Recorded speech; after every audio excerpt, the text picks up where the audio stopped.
নমস্কার, কলকাতা টিভি ডিজিটালে সকলকে স্বাগত। আপনাদের সাথে রয়েছি আমি অরিত্র। আরও একটা নতুন এবং চমকপ্রদ খবর আপনাদেরকে দেব। রাজ্য জুড়ে নিবিড় ভোটার তালিকার সংশোধন বা এসআইআর প্রক্রিয়া চলছে। আর এসআইআর প্রক্রিয়া যবে থেকে শুরু হয়েছে তারপর দিকে দিকে বলে রাখা ভালো, উত্তর চব্বিশ পরগনার স্বরূপনগর হাকিমপুর সীমান্তে প্রচুর বাংলাদেশি মানুষ ভিড় জমিয়েছেন। কি করবেন তারা? তারা ফিরে যাবেন নিজেদের দেশে। সাড়ে সাড়ে মানুষ আসছেন, শয়ে শয়ে মানুষ আসছেন শুধু নিজেদের দেশে ফিরে যাওয়ার জন্য। অনেকে অবশ্য বলছেন যে তাদের কাছে কোনো ভারতের তথ্য প্রমাণাদি নেই, তাই তারা ফিরে যাচ্ছেন। কিন্তু এইসব যখন চলছে তখন বাংলাদেশি এক যুবকের কীর্তি ফাঁস। সে মহান কীর্তি। কী সেই কীর্তি বলবো আপনাদের, তবে ভিডিওটা শেষ পর্যন্ত দেখতে হবে এই কীর্তি জানার জন্য।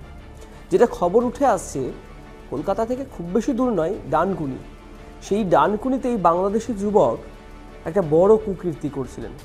কি কুকীর্তি? সেটা হচ্ছে নীল ছবির শুটিংয়ের কারবার ফেলেছিলেন এই বাংলাদেশি যুবক।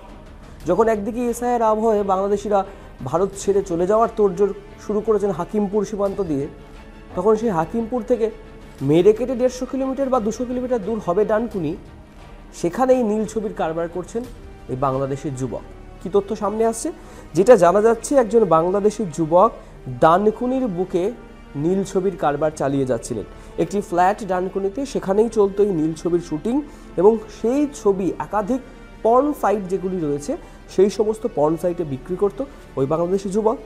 বিগত 4 বছর ধরে, আমি যদি 2025 থেকে হিসাব করি, 2021 সাল থেকে এই যুবক ডানকুনিতে এই কারবার চালিয়ে যাচ্ছিলেন এবং অবশেষে পুলিশের জালে ধরা পড়েছে বাংলাদেশি ওই যুবক রাসেল শিকদার। নামটাও বেশ চার্মিং একটা নাম। রাসেল শিকদারকে পুলিশ গ্রেফতার করেছে এই সমস্ত কুকীর্তি বা সুকীর্তির জন্য। পুলিশ সূত্রে কি জানা যাচ্ছে? পুলিশ সূত্রে জানা যাচ্ছে যে রাসেল শিকদার, তিনি বাংলাদেশি। তার বিরুদ্ধে যেটা অভিযোগ উঠেছে যে বছর 4 আগে বাংলাদেশের এক নাবালিকাকে ওই ভুলিয়ে ভালিয়ে ফুসলে ফাঁসলে ভারতে নিয়ে আসে এবং হুগলির ডানকুনিতে একটি ফ্ল্যাটও কেনেন। ফ্ল্যাট কিনে স্বামী স্ত্রী পরিচয় দিয়ে বসবাস শুরু করেন। ভাবুন কাণ্ড।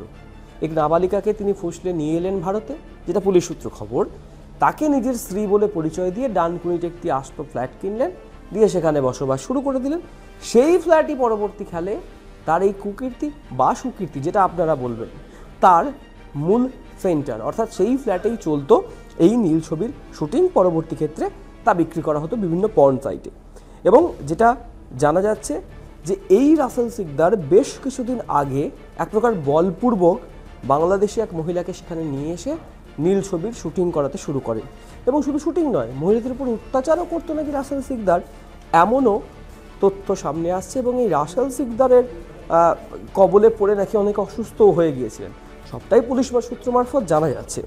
এবং রাসেল যার বিরুদ্ধে অভিযোগ উঠছে, সেই রাসেল শিকদার বেশ কয়েকদিন আগে একটি দুর্ঘটনার কবলে পড়েন এবং কবলে পড়ে তিনি অসুস্থ হয়ে যান। এবং তখনই, অর্থাৎ রাসেলের অসুস্থতার সুযোগ নিয়ে বাংলাদেশ এবং এদেশের প্রশাসনের কাছে সাহায্য চায় ওই মহিলা, যাকে বলপূর্বক নিয়ে আসা হয়েছিল এখানে ওই নীল ছবির শুটিংয়ের জন্য। এরপরই ওই মহিলার যে ঠিকানা তিনি দিয়েছিলেন, সেই ঠিকানা ধরে এই রাসেল শিকদারকে গ্রেফতার করে ডানকুনিতে পুলিশ। এবং যে সমস্ত মহিলাদেরকে তিনি নিয়ে এসেছিলেন এই কুকীর্তি বা সুকীর্তি, যেটা আপনারা বলবেন, সেটা করানোর জন্য তাদেরকেও উদ্ধার করে। আর এই সমস্ত ঘটনা সামনে আসার পরেই কিন্তু রাজনৈতিক তোড়জোড় শুরু হয়ে গিয়েছে। এখনও পর্যন্ত শাসক দলের তরফ থেকে কিছু বলা না হলেও ওখানকার বিজেপি নেতার বক্তব্য যে ডানকুনিতে বাংলাদেশিতে ভরে গেছে এবং সেখানে নাকি এই ধরনের নীল ছবির কারবার চলছে, শুটিং চলছে, তার বক্তব্য। পাল্টা তৃণমূলের স্থানীয় নেতৃত্ব কিন্তু উত্তর দিতে ছাড়েননি। তারা বলছেন যে এইসব তারা নাকি কিছুই জানতেন না। আচ্ছা বলুন তো, যদি কেউ বাংলাদেশ থেকে এসে এখানে পরিচয়পত্র বানিয়ে নিজেকে ভারতীয় বলে বসবাস শুরু করে একটা বন্ধ ফ্ল্যাটের মধ্যে এই ধরনের কাজবাজ শুরু করে, কে জানতে যাবে বলুন তো? একই সাথে স্থানীয় তৃণমূলের বক্তব্য যে এরপর থেকে ডানকুনিতে এই ফ্ল্যাট ভাড়া কেনা বেচার ব্যাপারে তারা সতর্ক থাকবেন এবং সজাগ থাকবেন, যাতে এই ধরনের ঘটনার আর কোনো রকম পুনরাবৃত্তি না হয় খোদ ডানকুনিতে।